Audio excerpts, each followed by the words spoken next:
Hello everyone, hopefully you guys doing fine right now and still stay at home.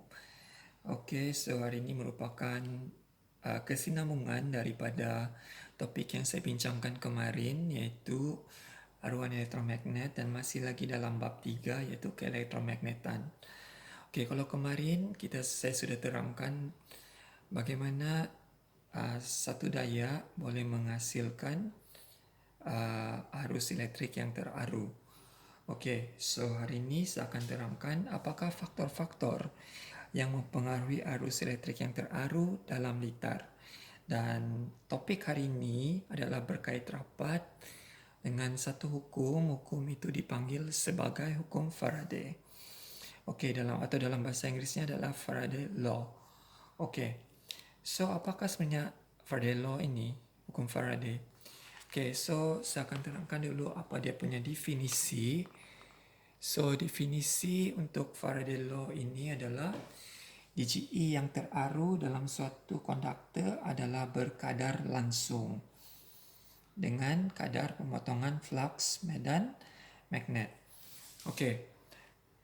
So DGE yang teraru, maksudnya jika DGE yang teraru adalah meningkat, automatically arus elektrik yang teraru pun meningkat. So daripada definisi ini kita kenal pasti mana satu punca, mana satu kesan. So obviously punca untuk penerangan hukum Faraday ini adalah kadar pemotongan flux medan magnet. So ini adalah punca. Maksudnya jika kadar pemotongan flux medan adalah tinggi, automatically DGE yang teraru dalam konduktor pun adalah tinggi. Sebab kita sudah tahu kata kunci berkadar langsung adalah jika satu pemboleh ubah adalah meningkat, sudah tentu pemboleh ubah yang kedua adalah meningkat. So apakah faktor yang mempengaruhi arus elektrik yang teraru dalam konduktor? Apakah faktor-faktor yang mempengaruhi? So faktor yang pertama adalah bilangan lilitan gegelung. Bagaimana bilangan lilitan gegelung, sama ada banyak atau kurang, yang menyebabkan pemotongan flux medan magnet adalah meningkat atau berkurang, dan seterusnya GE yang teraru adalah meningkat atau berkurang. Saya akan tunjukkan satu simulasi ini.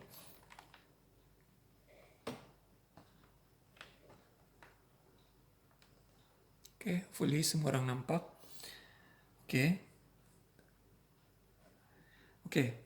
So kalau kita tengok di sini ada dua bilangan kegelung, satu banyak, ini banyak, ini adalah sedikit. Bilangan lilitan kegelung tinggi, bilangan kegelung lilitan rendah. So sekarang ini ada satu magnet kekal mendekati. Kita tengok dulu situasi satu.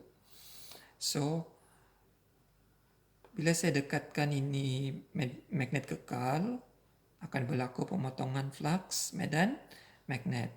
Seterusnya DGE dan arus elektrik akan teraru menyebabkan jarum galvanometer akan terpesong. Kita tengok. Kita tengok dia punya pesongan jarum galvanometer. Kita tengok macam itu kan. Dan kita tengok nyalaan mentol. Tidak. Dengan gerakan relatif yang sama pada magnet kekal, kita tengok untuk bilangan kegelung lilitan yang tinggi. Kita tengok pesangan jarum galvanometer adalah tinggi, manakala nyalaan mentol pun bernyala dengan kecerahan yang tinggi. Sekali lagi kita tengok. Pesangan jarum galvanometer adalah sedikit sahaja. Tapi kalau untuk bilangan lilitan kegelung yang tinggi, pesangan jarum galvanometer pun meningkat. So daripada ini, apakah hubung kait bilangan lilitan kegelung dengan arus elektrik yang teraru. So, daripada simulasi tadi kita boleh buat kesimpulan.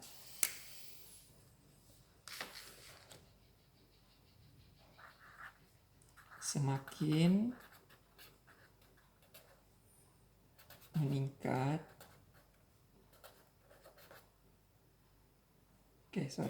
semakin tinggi bilangan lilitan gegelung,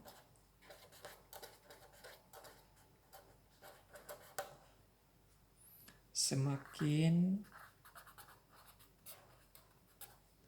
tinggi arus elektrik yang teraru dalam konduktor yang teraru. Oke, kenapa? Sebab semakin tinggi bilangan lilitan gegelung, semakin tinggi pemotongan flux medan magnet. Apabila pemotongan flux medan magnet semakin banyak, DGE yang teraru pun tinggi. Automatically arus elektrik yang teraru pun tinggi. So daripada simulasi tadi kita dapati pesongan jarum galvanometer adalah tinggi apabila bilangan lilitan gegelung adalah semakin meningkat. Oke, sekarang kita tengok faktor yang kedua. Laju gerakan relatif konduktor. Oke. So kalau kita tengok sini, masih lagi dalam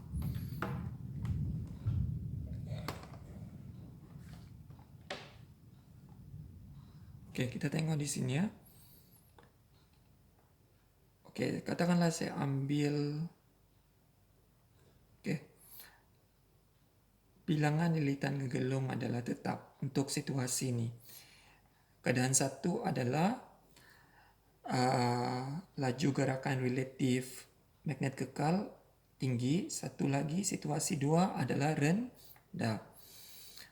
Sekarang saya kasih laju. Kita dapati pesangan jarum galvanometer. Kamu tengok. Sekarang ini coba saya kasih perlahan dia.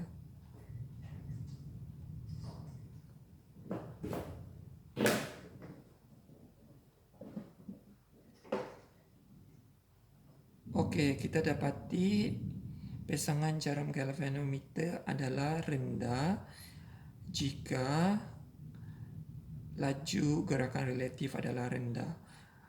Kalau tinggi, laju gerakan relatif konduktor adalah tinggi, didapati pesangan jarum galvanometer adalah tinggi. So, kalau pesangan jarum galvanometer adalah tinggi, maksudnya arus elektrik yang teraru dalam litar pun tinggi. Dalam solenoid maksudnya. So, apakah dia punya hubung kait? Semakin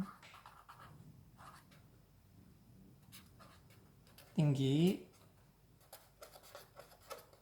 laju gerakan relatif konduktor, semakin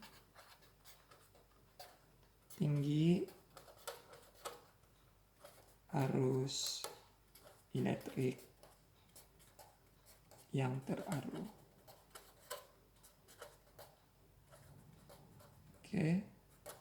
Why?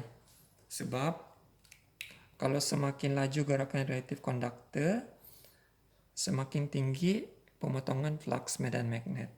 Apabila pemotongan flux medan magnet tinggi, obviously DGE yang teraru pun tinggi. Automatically arus elektrik yang teraru pun tinggi. Itu adalah kamu dapati pesongan jarum galvanometer pun semakin meningkat. Faktor yang ketiga, kekuatan medan magnet. Macam saya cakap hari itu, kekuatan medan magnet ini diwakili oleh bilangan garisan medan magnet. Kalau semakin banyak garisan medan magnet bermaksud kekuatan medan magnet pun tinggi. Okay, so apa hubung kait dia? So kalau semakin banyak garisan, semakin banyak yang boleh dipotong kan. Apabila semakin banyak flux medan magnet dipotong, semakin tinggi DGE yang teraru. Automatically arus elektrik yang teraru pun meningkat, menyebabkan pasangan jarum galvanometer pun tinggi. Okay, so oleh itu semakin tinggi kekuatan medan magnet, semakin tinggi arus elektrik yang teraru. Okay, so ada 3 faktor yang mempengaruhi arus elektrik yang teraru. First adalah bilangan lilitan gegelung, laju gerakan relatif konduktor, dan yang ketiga adalah kekuatan medan magnet. Okay, secara rumusan dia. Okay, hukum Faraday adalah untuk menunjukkan perkaitan hubung kait pemotongan flux medan magnet dengan arus elektrik yang teraru. Maksudnya semakin tinggi pemotongan flux medan magnet, semakin tinggi DGE yang teraru, dan seterusnya arus elektrik yang teraru pun meningkat. Itu adalah hukum Faraday. Hukum Faraday kita guna untuk menerangkan faktor-faktor yang mempengaruhi arus elektrik yang teraru dalam litar.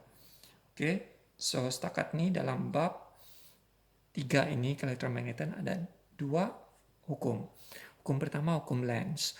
Hukum Lenz kita guna untuk menentukan arah arus elektrik yang teraru dalam solenoid. Manakala hukum Faraday ini kita guna untuk menerangkan faktor-faktor yang mempengaruhi arus elektrik yang teraru dalam litar. Okay guys, so hopefully you guys understand about today's topic. Hopefully you guys doing fine. Stay safe, stay healthy, and just stay at home. Thank you.